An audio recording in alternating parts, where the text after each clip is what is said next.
This, imagine someone who gives all of their wealth, every last nickel, to the church. Man, we would hold them up in esteem. I'd be including them in sermon illustrations, hold them up as models. Imagine someone who died for the faith, a martyr, even willing to be burned. I mean, we'd hold rallies on the day they were burned. We'd have t-shirts made, wristbands remembering their life. We'd write books about them. And yet, the Bible says, if they don't have love, those actions would be meaningless.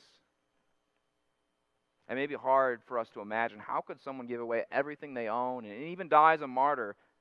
I mean, isn't that a loving thing to do, Kyle? Didn't Jesus say, no greater love is this than someone lay down their life for a friend? Yet upon further reflection, this makes sense. I can catch myself in arrogant pride, maybe daydream about sacrificing my life for the good of others. Yet in all my fantasies about sacrificing for somebody else, it's ironic. It always ends up with me receiving the praise and glory from others. Selfish, arrogant pride. Men are especially susceptible to this. I know lots of men who would die for their family and for their country, but would they be willing to live for them?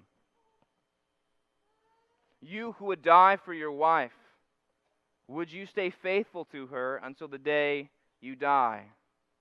Would you remember and hold fast your wedding vows? Would you be willing to get rid of computers and smartphones that contain all of your concubines and pleasures and die to yourself so that you could love her more? Don't talk to me about loving and dying for your wife when you look at trash online and you treat her as an object of lust. You who would die for your wife, would you be willing to be her caretaker for 20 years if she becomes ill and bedridden? You who would die for your family, would you be willing to cook and clean and do laundry and dishes if needed?